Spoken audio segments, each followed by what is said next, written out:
अभी मेरा जो आपसे सवाल था डिलिमिटेशन को लेकर है, यानी प्रीसिमन। केवल उसमें महिलाओं को जो है रिप्रेजेंटेशन मिले, बाकी जो पुरुष जो है और सभी जाति धर्म के लोग हैं उनको नहीं मिले, तो फिर ये न्याय की बात नहीं है। 2001 में इस पे रोक लगाई गई थी 25 साल के लिए, तो ये 25 साल तो बीत तो गया। ये 2 टर्म से ये रोक क्यों लगाई गई है सर? इस पे क्यों लगा रहे हैं? ये लगाई गई थी कि जो अब रामविलास पासवान जी बैठ गए, तब उनका बेटा पोटा नाती हाथी लाती काती माती सब चलेगा। आप क्या कहना चाहते हैं भाई साहब डिलिमिटेशन को लेकर? तो इंदिरा गांधी जी की सरकार ने उनके नेतृत्व में एक अमेंडमेंट एक्ट ला दिया कॉन्स्टिट्यूशन में और उसको 25 साल के लिए रोक दिया था। जगह ऐसी हैं उनमें पॉपुलेशन उन्होंने कंट्रोल किया है, पॉपुलेशन नहीं बढ़ाई गई है, लिटरेसी रेट वहाँ का अच्छा है, तो इस चक्कर में भी नॉर्थ साउथ होता है इसमें डिलिमिटेशन में। कहीं ना कहीं कोई एससी बहुल क्षेत्र है तो उसमें एससी को आना चाहिए, तो वो 7 लाख भी हो सकते हैं। अप्रैल 2026 में ये इस पे बैन हटने वाला है, इसका टेन्योर पूरा हो जाएगा।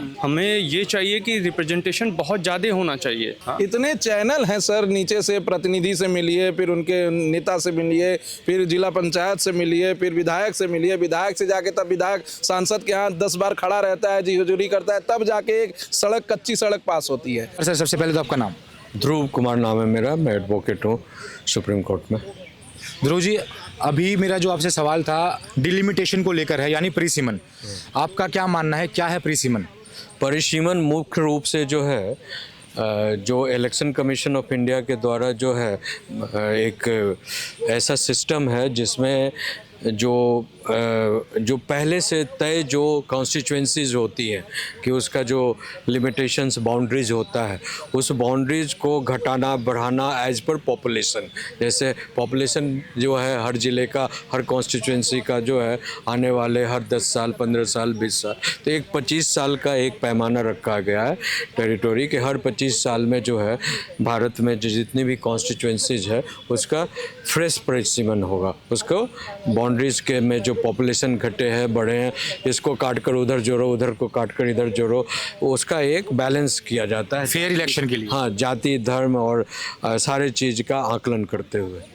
तो क्या लगता है सर ये चीज़ सही है? ये इस पर जो बैन लगाया गया था या फिर कहूँ इस पर रोक लगाई गई थी, वो अभी 2026 में अप्रैल में हटने वाली है, ऐसा सुनने में आता है, लेकिन क्या लगता है दोबारा से इस पर बैन लगा दिया जाएगा या फिर कुछ होगा? नहीं, ये परिसीमन तो बहुत अच्छी चीज़ है। अब ये पूछा जाए कि क्यों अच्छी है, तो इसलिए अच्छी चीज़ है कि कोई भी जो चीज़ है जो एक पेरीफेरी में परमानेंट, जैसे मान लीजिए मैं एग्जांपल देता हूँ कि अगर मान लीजिए कि इस एरिया को जो है महिला रिजर्व्ड सीट बना दिया गया या SC ST रिजर्व सीट बना दिया गया, ओके, तो अब ये मान लीजिए कि 25 साल तक केवल उसमें महिलाओं को जो है रिप्रेजेंटेशन मिले, बाकी जो पुरुष जो है और सभी जाति धर्म के लोग हैं उनको नहीं मिले, तो फिर ये न्याय की बात नहीं है। Everybody is hired to represent and have the voice, ठीक है, सेवा करने का मौका मिले। मान लीजिए केवल SC इस एरिया को, जैसे करोल बाग को जो है SC सीट घोषित कर दिया गया दिल्ली में, ओके।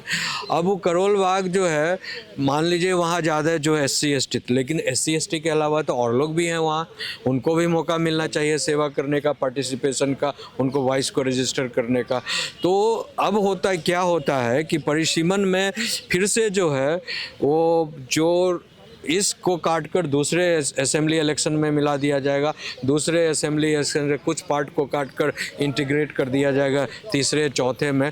इस तरह से एक ये भी होता है कि जो सिटीजन्स हैं वहाँ के, उनको नया MP भी मिलता है, नया MLA भी, लोगों को मौका भी मिलता है और लोगों को ओपन हो जाता है, उनको मौका भी मिलता है। इस तरह से ये एक अच्छा मतलब एक सिस्टम है। लेकिन पॉलिटिशियन जो जीतते आ रहे हैं पर्टिकुलर क्षेत्र से, उनको गड़बड़ी हो जाता है, उनका समीकरण पॉलिटिकल वोट का सिस्टम बिगड़ने लगता है। नेपोटिज्म कह सकते हैं सर?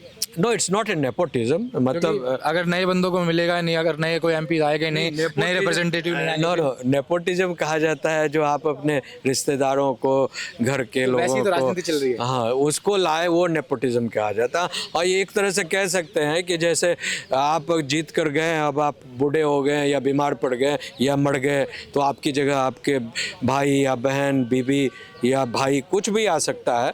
उस पॉइंट ऑफ व्यू से डेट्स कॉल्ड नेपोटिज्म। तो लेकिन यहाँ सवाल ये है कि सबों को मौका मिले, सबों को वॉइस मिले, सबों का रिप्रेजेंटेशन हो, तो परिसीमन इज़ गुड।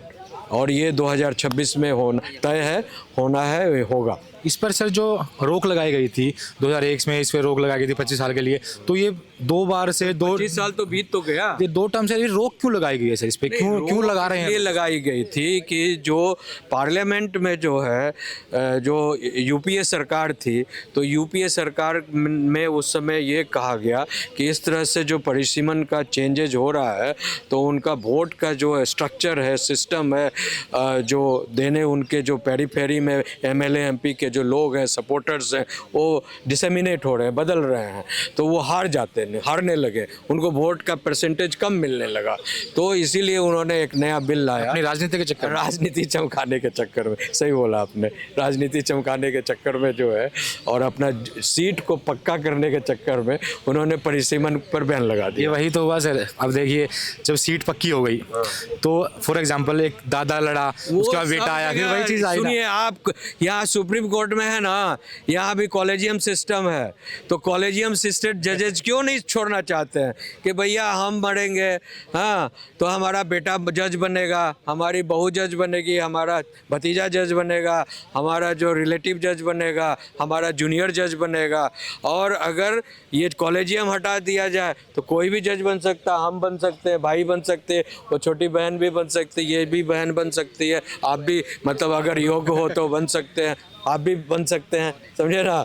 सवाल है कि ओपन नहीं है, तो दैट्स वाई जो जुडिशरी और पॉलिटिशियंस एंड ब्यूरोक्रेट्स जो बड़े संवैधानिक पोस्ट पर बैठे हैं, अपने चीज़ों को कब्जे में रखना चाहते हैं, लोगों तक एक डेमोक्रेटिकली छोड़ना नहीं, डिसेमिनेट नहीं करना चाहते हैं, बांट कर चलना नहीं चाहते। अब रिजर्वेशन का ही देख लीजिए, रिजर्वेशन में भैया आप एमपी बन गए, एमएलए बन गए, आईएएस बन गए, आईपीएस बन गए, बड़े बड़े पौधे पर चले गए, मिनिस्टर बन गए, तो फिर आपको कौन सी ज़रूरत है रिजर्वेशन की, और आपको क्यों दिया जाए? इतने लोग जो लाइन में बेचारे, मात्र 10 साल के लिए माननीय अंबेडकर जी ने इसको रिजर्वेशन दिया था कि 10 साल के बाद सोसाइटी विल इंटीग्रेट एंड उसका जो ज़रूरी है पूरा हो जाएगा, सबों को सब अधिकार मिल जाएगा। आज कितने हो गए? 75-78 साल आज़ादी के हो गए, लेकिन हर 10 साल के बाद फिर 10 साल, फिर 10 साल। क्यों ऐसा हो रहा है? बिकॉज जो कुंडली मार के रिजर्वेशन में बैठ गए, अब रामविलास पासवान जी बैठ गए, तब उनका बेटा पोटा नाती हाथी लाती काती माती सब चलेगा, समझे ना। अब कोई बन गया, जगजीवन राम बैठ गए तो उनकी बेटी भी चल रही है, और कोई बैठ गया उनका भी चल। भैया भाई और लोगों को तो मौका दो, और भी तो दलित है, और भी तो तुमसे ज़्यादा पढ़े लिखे समझदार लोग दलित लोग हैं, उनको भी तो मौका मिलना चाहिए, बैकवर्ड्स भी और हैं।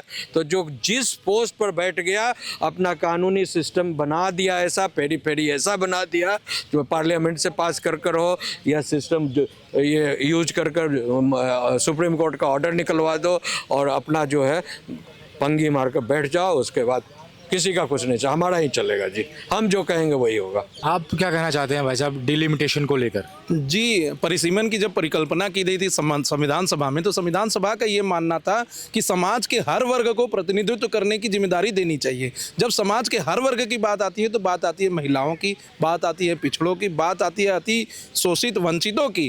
तो उस समय यह परिकल्पना की गई थी कि जो 545-552 सीटें होंगी, उन सीटों को ऐसे बांटा जाएगा कि महिलाओं के प्रतिनिधित्व भी संसद में पहुंचे, SC/ST एक्ट को भी रिप्रेजेंट करने वाले संसद में पहुंचे, OBC को भी रिप्रेजेंट करने वाले संसद में पहुंचे। लेकिन 1971 में लास्ट परिसीमन हुआ था, जब 1971 में, उसके बाद जब 1976 में होना था परिसीमन, तो इंदिरा गांधी जी की सरकार ने उनके नेतृत्व में एक अमेंडमेंट एक्ट ला दिया कॉन्स्टिट्यूशन में, और उसको 25 साल के लिए रोक दिया था, जो कि 2001 में फिर परिसीमन हुआ, फिर से कॉन्स्टिट्यूशन में अमेंडमेंट किए गए और फिर 25 साल के लिए रोक दिए गए। अब 2026 में वो परिसीमन होना है, और उस परिसीमन का सिर्फ एक ही मानना है कि जब 2026 में आपकी पॉपुलेशन 145 करोड़ 150 करोड़ हो गई है, तो 150 करोड़ पॉपुलेशन को रिप्रेजेंट करने के लिए सिर्फ 545 सांसद या 552 सांसद ही क्यों, और सांसदों की संख्या क्यों नहीं बढ़ाई जाए? जनसंख्या के आधार पर जब आप परिसीमन करते हैं तो उस एक लोकसभा के क्षेत्र में जहां विकास नहीं हो पाता है, तो उस सभा का सांसद ये कहता है कि इतनी बड़ी जनसंख्या हमारे पास थी कि हम सबको कवर नहीं कर पाए। जब सबको कवर नहीं कर पाए तो कैसे करें? तो उन्हें छोटे छोटे हिस्सों में बांटकर 10-10 लाख इसका एक मान रखा गया है माप, इसको 10-10 लाख की जनसंख्या में बांटकर एक ही जिले में 2 लोकसभा के सीट बनाए जाएंगे और आगे चल के विधानसभा में भी ये बंटवारा होगा और ऐसे लोकसभा और विधानसभा की सीटें बढ़ेंगी। और इसके बाद आप देखेंगे कि कई सारे विधायकों को, कई सारे सांसदों को मौका मिलेगा, कई सारे राज्यसभा की जो सीट अभी जाती है वो भी बढ़ेगी, जो लोकसभा की सीट जाती है वो भी बढ़ेगी और लोगों का रिप्रेजेंटेशन भी बढ़ेगा। लेकिन जो ये बैन लगाया गया था या फिर कहूँ रोक लगाई गई थी, ये क्यों लगता आ रही है इतने दिनों से, रोक इतने सालों से? एक्चुअली जब आप देखेंगे कि भारत की अर्थव्यवस्था, तो किसी भी क्षेत्र में जब आप एक लोकसभा में देखते हैं तो अगर एक एमपी होता है तो उसको मैनेज करने के लिए बहुत सारे प्रोटोकॉल्स होते हैं, उनकी सैलरी होती है। जब 2001 में भारत की अर्थव्यवस्था थी तो उस समय ऐसा माना जा रहा था कि अभी अगर परिसीमन को 2026 तक नहीं रोकते हैं और हर 5 साल पे करते हैं तो हर साल लोकसभा में लोगों की संख्या बढ़ेगी, लोगों की संख्या बढ़ने के बाद खर्चा बढ़ेगा, वहाँ चुनाव होंगे, चुनावी प्रक्रिया में लोग भाग लेंगे और अलग अलग जगह से चुनाव प्रचार भी करेंगे, तो इसके लिए उस समय रोका गया था। लेकिन अभी रिसेंटली 2024-25 में कई सारे साउथ के भी पॉलिटिशियन हैं, एमके स्टालिन भी कह चुके हैं, बहुत सारे नॉर्थ के भी पॉलिटिशियन हैं और बहुत सारे युवा पॉलिटिशियन भी हैं जो समाज में और क्षेत्र में अपना प्रतिनिधित्व करना चाहते हैं। वो इसकी बात कर रहे हैं कि परिसीमन 2026 में होना चाहिए और उसके बाद विधानसभा और लोकसभा की सीटें बढ़ाई जानी चाहिए, राज्यसभा की सीटें बढ़ाई जानी चाहिए, जिससे कि महिलाओं का, वंचितों का, शोषितों का, ओबीसी का, SC ST का सबका रिप्रेजेंटेशन संसद में पहुंच सके और सबकी बात को संसद के माध्यम से उठाया जा सके। सर, जो आपने अभी बात करी साउथ और नॉर्थ वाली, तो ये इस डिलिमिटेशन के चक्कर में कुछ ऐसा भी होता है कि नॉर्थ में पॉपुलेशन ज़्यादा है, जैसे बिहार की देख लें, हम यूपी की देख लें, और साउथ में जो कई ऐसे हैं जगह ऐसी हैं उनमें पॉपुलेशन उन्होंने कंट्रोल किया है, पॉपुलेशन नहीं बढ़ाई गई है, लिटरेसी रेट वहाँ का अच्छा है, तो इस चक्कर में भी नॉर्थ साउथ होता है इसमें डिलिमिटेशन में? जी देखिए, इस पे मैं कहना चाहता हूँ, जब संसद में ये सिर्फ चर्चाएं चल रही थी तो उस चर्चा में निकलकर एक बात आया कि एक सांसद कितने पॉपुलेशन को रिप्रेजेंट करेगा। तो उस समय ये कहा गया था कि 10 लाख की एक लिमिट तय की जाती है जिससे कि वो सांसद वहाँ रिप्रेजेंट करेगा। लेकिन जब कई बार डिलिमिटेशन होते गए, परिसीमन होते गए, तो उसमें पाया गया कि ये कहीं ना कहीं कोई SC बहुल क्षेत्र है तो उसमें SC को आना चाहिए तो वो 7 लाख भी हो सकते हैं, कहीं वो महिलाओं का क्षेत्र है जिसमें 15 लाख महिलाएं तो 15 लाख भी हो सकते हैं। लेकिन जब आप देखेंगे कि उत्तर प्रदेश का जनसंख्या या बिहार की जनसंख्या 25 करोड़ 30 करोड़ से ज़्यादा है और जब यहाँ पे परिसीमन होगा तो यहाँ पे जो अभी 75-80 लोकसभा सीटें जो अभी आप देख रहे हैं यह जस्ट दुगना हो जाएगी लोकसभा की सीटें। और आगे आने वाले समय में उत्तर प्रदेश और बिहार की राजनीति से ही देश के प्रधानमंत्री और कई सारे बड़े नेता तय होंगे, क्योंकि जब आप किसी राज्य में इतना बड़ा प्रतिनिधित्व दे देते हैं जो कि 150 लोकसभा की सीटें निर्धारित करता है, जो कि 50 से ज़्यादा राज्यसभा की सीटें निर्धारित करता है, तो वो क्षेत्र बहुत बहुमूल्य हो जाता है। और साउथ के जो छोटे छोटे क्षेत्र हैं जिनकी पॉपुलेशन में ज़्यादा बढ़ावा नहीं हुआ है, उनके सीट में थोड़ा ही बढ़ाव होगा तो वो वहाँ के 3-4 राज्यों की सीट मिलाकर जितनी होगी वहाँ उत्तर प्रदेश और बिहार जैसे राज्यों में अकेले ही उतनी। ये तो उनके साथ धोखा हो जाएगा सर ऐसे तो? नहीं, देखिए, ये हमारे संविधान सभा में जितने भी कॉन्स्टिट्यूशनल मेकर थे उन्होंने काफ़ी चर्चाएं की। 2 साल 11 महीना 18 दिन की चर्चा के बाद ये संविधान बन के आया है और सारे पहलुओं को बहुत विस्तृत रूप से चर्चा की गई। आज का जो संसद चलता है वो सही तरीके से नहीं चलता है। यहाँ पे पक्ष और विपक्ष आपस में इस तरीके से लड़ते हैं जैसे जनता का भला चाहते ही ना हो। लेकिन जब पहले संविधान सभा चलता था, पहले संसद चलता था, वहाँ पे बातें होती थी। हमें भी याद है कि हमारे दादाजी के ज़माने में जब संसद चलता था तो उस समय संसद की कार्यवाही लोग देखने के लिए बैठते थे, जैसे रामायण देखने के लिए बैठते थे वैसे संसद की कार्यवाही सुनने के लिए कि हमारे क्षेत्र का सांसद हमारे लिए क्या बोल रहा है। लेकिन आज के समय में सिर्फ लोग न्यूज का सहारा ले रहे हैं और समाचार में देखना चाहते हैं कि संसद में क्या हुआ है। विपक्ष इस तरीके से संसद को खराब कर दिया है।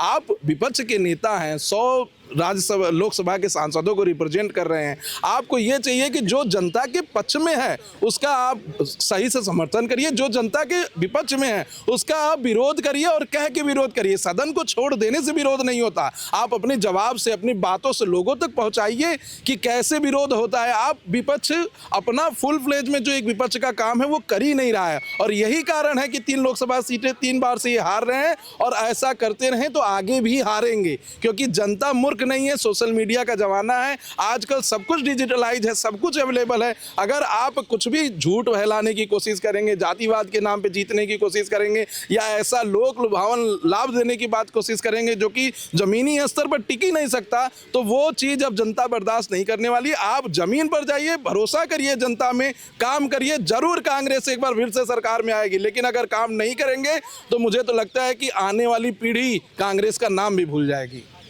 सर अभी मैं सर से जो बात कर रहा था डिलिमिटेशन यानी परिसीम के ऊपर, आपका क्या मानना है? ये जो 2026 में अभी इस पर बैन हटेगा, क्या लगता है इसको फिर से बैन कर दिया जाएगा, फिर से रोक लगा दी जाएगी इस पर, या फिर ठीक हो जाएगा ये? देखिए, पहले के समय में हमारी कंडीशन, हमारे कंट्री की कंडीशन और आर्थिक व्यवस्था हमारी वैसी नहीं थी जैसा आज है।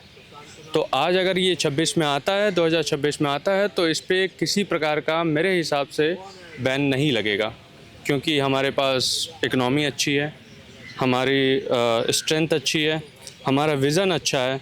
हमारे पॉलिटिशियंस इस समय ये सोच रहे हैं कि किस हिसाब से मैं एक छोटे से सोसाइटी को जितना ज़्यादा लाभ दे सकता हूँ उतना दूँ। तो ये सब सोच विचार से लगता है कि नहीं हटेगा।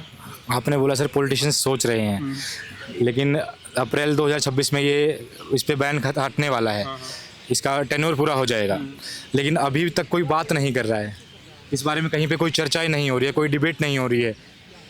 कभी कभी ऐसा होता है कि हम संसद में बैकडोर से काम होते रहते हैं ठीक है। चर्चा तो सर 370 का भी नहीं हो रहा था, लेकिन 370 हट गया। तो सरकार पे भरोसा रखना चाहिए, और मुझे लगता है कि इस बार डिलिमिटेशन होगा, परिसीमन होगा और सीटें बढ़ेंगी। और सीटें बढ़ेंगी जब, तो कई सारे विपक्ष के लोग धरनों पे भी उतरेंगे, सड़क पे भी उतरेंगे, विरोध भी करेंगे, जबकि विरोध नहीं करना चाहिए। सीटें बढ़ेंगी तो कहीं ना कहीं SC ST को रिप्रेजेंटेशन मिलेगा, OBC को मिलेगा, महिलाओं को मिलेगा, युवाओं को मिलेगा। जहाँ पर इतने बड़े बड़े राज्य हैं वहाँ तक, उन राज्यों में जो छोटे छोटे कस्बे हैं वहाँ तक पहुँचा भी नहीं जाता किसी से, अगर कैंपेनिंग होती है तो वहाँ तक जाएंगे। इसीलिए मतलब रिप्रेजेंटेशन बहुत ज़्यादा ज़रूरी है।